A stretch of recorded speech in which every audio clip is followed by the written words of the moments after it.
কাশীপুর ব্লকে 13টি গ্রাম পঞ্চায়েতের উন্নয়ন অব্যাহত রাখতে একের পর এক প্রকল্পের উদ্বোধন জেলা পরিষদ সদস্যের। পুরুলিয়া জেলার কাশীপুর ব্লকের 13টি গ্রাম পঞ্চায়েত এলাকায় উন্নয়নের ধারা অব্যাহত রাখতে একের পর এক প্রকল্পের শিলান্যাস করে উদ্বোধন করছেন পুরুলিয়া জেলা পরিষদের সদস্য স্বপন কুমার বেলথরিয়া। বৃহস্পতিবার পুরুলিয়ার কাশীপুর ব্লকের বেকো গ্রাম পঞ্চায়েতের বেকো গ্রাম এলাকায় নিকাশি ব্যবস্থার উন্নতির জন্য জনসাধারণের উদ্দেশ্যে সেখানে ঢাকনা বিশিষ্ট নিকাশি ব্যবস্থা ফিতে কেটে নারকেল ফাটিয়ে উদ্বোধন করেন জেলা পরিষদের সদস্য স্বপন কুমার বেলথরিয়া। এদিন প্রায় 20 লক্ষ টাকা ব্যয়ে বেকো গ্রামের রামসাগর বাঁধ এলাকায় এই নিকাশি ব্যবস্থার উদ্বোধন করেন জেলা পরিষদ সদস্য। এমনকি তিনি এদিন জানান, লোকসভা নির্বাচনের আগে এই কাজ সম্পন্ন হবে ও মানুষের দীর্ঘদিনের সমস্যার সমাধানও হবে। যদিও এদিন স্থানীয় বাসিন্দারা এই কাজের উদ্বোধনের পর আনন্দ প্রকাশ করে জানান, দীর্ঘদিন ধরে শীত গ্রীষ্ম বর্ষায় সরকারি নলের জল জমে এলাকার মানুষের রাস্তার ওপর দিয়ে হাঁটাচলা সমস্যা হতো। তবে এর ফলে গ্রামের মানুষজনেদের আর অসুবিধার মুখে পড়তে হবে না। এই বলেই সাধুবাদ জানান গ্রামের মানুষেরা জেলা পরিষদের সদস্য স্বপন বাবুকে। এই উদ্বোধন কাজে এদিন উপস্থিত ছিলেন স্থানীয় বেকো গ্রাম পঞ্চায়েতের প্রধান উপপ্রধান সহ পঞ্চায়েতের অন্যান্য সদস্যরাও। যদি ওই নালাটা হয় আর যদি ঢাকনা দেওয়া হয় তাহলে আপনাদের সুবিধা হবে।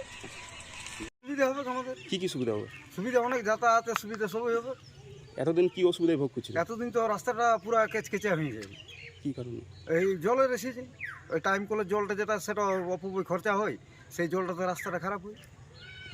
আর বর্ষাকালে কিরকম অসুবিধা হবে? বর্ষাকালে তো পুরোটা মানে বালি পাথর কাদা এরকম হয়ে যায়। মানে এই কাজটা হতে গেলে ভালো হবে। হ্যাঁ, এই কাজটা হলে ভালো হবে। আপনার নাম? আমার নাম গম্ভীর বাবুরি। এত বলার কিছুই নেই।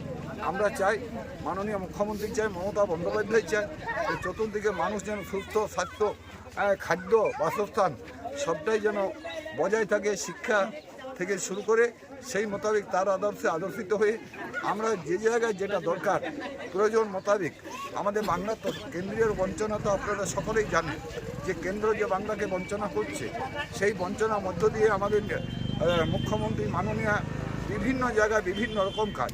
আপনারা গত বছর দেখেছেন এই 10 কোটি টাকা দিয়ে যে আমরা ড্রেন, যেটা আমাদের বেকো ড্যাম থেকে ড্রেনটা নামছে, প্রায় 10 কোটি টাকা দিয়ে গত বছর কাজ হয়েছে। এত বিভিন্ন রকমভাবে কাজ হচ্ছে, সেখানে বিভিন্নভাবে আজকে রাস্তাঘাট কোনোটাই কাঁচা নেই।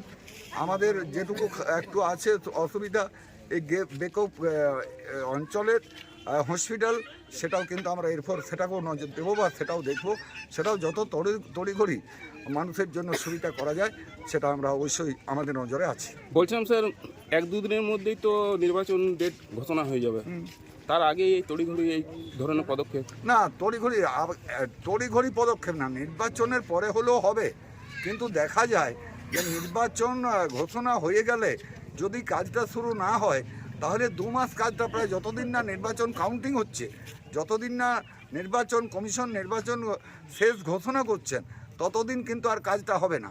মানে 2 মাস, 2.5 মাস, 3 মাস কাজটা পিছিয়ে যাবে। তার জন্য তড়িঘড়ি আমরা কাজগুলো যেগুলো আছে সেগুলো আমরা শুরু করাচ্ছি। উন্নয়নের ধারাকে গতি রাখা অবশ্যই উন্নয়নের ধারাকে গতি রাখার জন্য, মানুষের অসুবিধাকে সুবিধা করার জন্য, যার জন্য কাজগুলো আমরা তড়িঘড়ি করাচ্ছি। বিভিন্ন পঞ্চায়েতের কাজ, যে কাজগুলো পড়েছিল সবগুলোই করার জন্য বলছি। কোনো জায়গায় কিছু এখনও বাকি আছে যে কাজগুলো করতে পারে না বেকো অঞ্চলে, বেকো পঞ্চায়েতের মধ্যেই, সেগুলো আমরা বলছি যাতে আজকালই শুরু হয়ে যায়।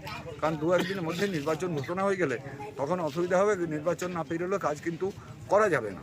এত যাই হোক, আমরা এসছি মানুষের কাজ করার জন্য আছি, যতটা মানুষের কাজ ভালো করা যায় সেই মোতাবেক মমতা ব্যানার্জি আদর্শে আদর্শিত হয়ে আমাদের মুখ্যমন্ত্রী বাংলার যে আজকে দেখা যায় সারা বাংলায় আপনার 72খানা পরিকল্পনার সাথে সাথে এই যে রাস্তাঘাট, স্বাস্থ্য সবটাই দিয়ে চলেছেন, সেই মোতাবেকভাবে আমরা তার আদর্শে আদর্শিত হয়ে আমরা এই কাজগুলো করছি। ধন্যবাদ।